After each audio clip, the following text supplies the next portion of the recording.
Hey YouTube, JoeBoy here. Chapter 840 of One Piece has dropped. It dropped a day early, and I wasn't expecting that, so I'm a little bit behind. But, even if it dropped early, there's nothing that we can do other than read it and get hyped. And this chapter was awesome. We still didn't get anything outside of the whole Sanji backstory, but I'm totally fine with it because we're actually going places. So without further ado, I'm going to spoil chapter 840, so check it out, and once you have, check out my review. Let's go. First things first, it's completely confirmed that Germa's soldiers are all cloned, and they're cloned from some of the strongest warriors out there, just a few warriors that have been cloned many times, and that's what comprises Germa's 66 army. Now, Sanji got a good look at all of these clones, and specifically the ones that people thought looked like Virgo, and he doesn't seem to recognize them as being Virgo, keeping in mind that in the Punk Hazard arc, Sanji actually faced off against Virgo. So I think it's very clear that these are not clones of Virgo. I know that was a thought after last chapter. I didn't believe it because although there were some similarities, there were differences as well. And then if they were clones, then that wouldn't make much sense. So it's pretty clear they're not clones of Virgo, but they are clones in general.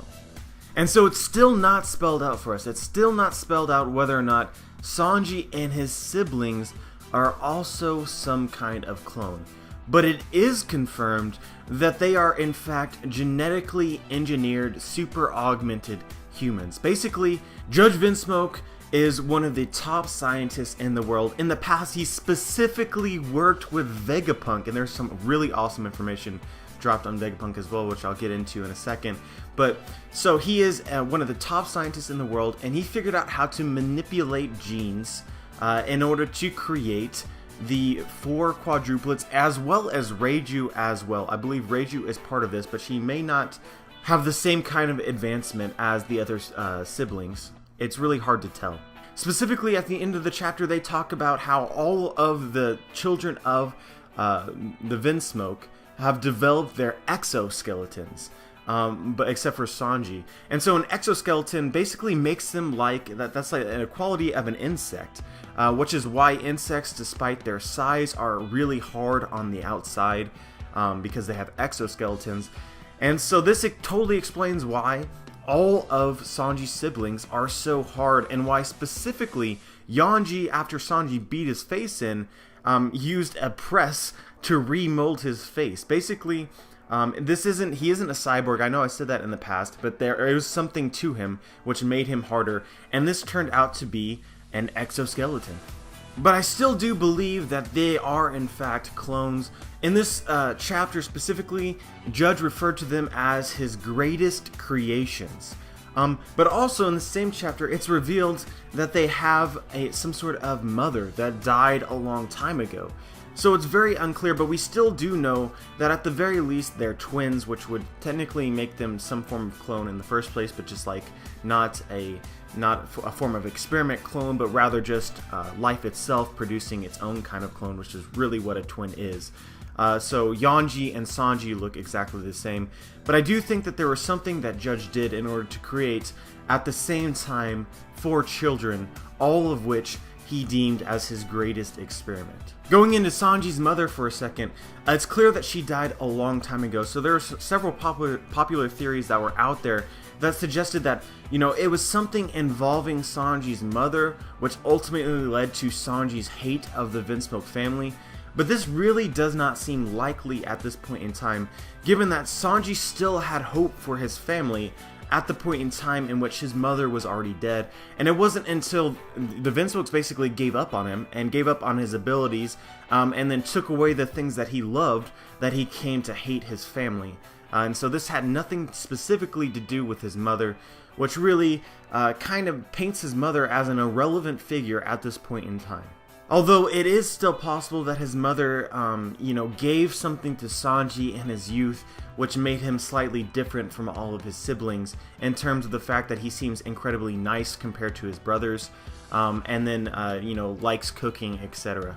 And there's also the possibility that Sanji's mother is completely made up by Judge Vinsmoke himself. He said that his mother is long dead, So, clearly at this point in time, I think Sanji was like, 6, 7, or 8, something along that lines.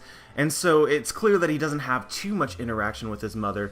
We also get specific information that suggests that the Germa 66 soldiers, the clone army, they don't know that they are clones. This is kept secret from them. So it's possible this is also being kept secret from the children as well. And specifically at this moment, Sanji. And so then Judge may have made up the existence of a mother to sort of hide the fact that they were all in fact clones. This is definitely a possibility. And then going into Reiju for a second, I had this feeling about Reiju. There's a lot of people that were really skeptical and probably still are skeptical on whether or not she's sincere. But given the context clues of this chapter and then all the previous chapters, I'm starting to build some huge Reiju love right now, because she really seems like a genuine and nice girl, someone who is going to help Sanji escape the situation in the future of Whole Cake Island. At the very least, she definitely seems like the oddball out of all the children of the Vinsmokes, in the sense that it's constantly being hinted at that she really does care about Sanji. She actually likes Sanji. So let's get into the whole Vegapunk thing now, and this is crazy to me. Like, honestly, this is the aspect of the chapter that just blew my mind more than anything else. The Sanji stuff got the feels up, and it's definitely building towards some sort of conflict between Sanji and the Vinsmoke. But the Vegapunk things has my mind shattered, honestly. Vegapunk and Judge discovered the blueprints to life, and specifically, it's implied together, or maybe it was just Vegapunk, discovered the hitherto unexplained lineage factor, which was actually brought up by Trafalgar Law all the way at the end of the Punk Hazard arc at the beginning of the Dressrosa arc. And so I want to break something down for y'all for a second, which is that the lineage factors were used as a practical application by Caesar, Clown, in order to produce the artificial devil fruit, specifically the chemical known as SAD or SAD. And so this same lineage factor is also hinted to be what is helped create the clone army by Vegapunk. This is the secret of life. And so the secret of life not only helps produce clones, but also helps produce devil fruit, or at least artificial devil fruit. We also know, based off of Big Mom's ability, that Big Mom takes someone's soul. That's why her fruit is called the soul fruit. But when she takes someone's soul, the soul contains that person's life force. So that's life itself. This highly supports some of the things that I've been talking about recently, with the whole idea that the devil fruits possess some kind of soul or some kind of life force. Which is that the same thing, the lineage factors or the blueprints to life are used to create devil fruit, just as they will be used to produce clones. Therefore, devil fruits have some kind of life inside of them. And then so to top this off with the whole Vegapunk thing, he and Judge and some other scientists were doing experiments related to the blueprints of life, and then the world government caught wind of it and decided to arrest Vegapunk. Judge managed to escape. And so they deemed it a power too great for mankind.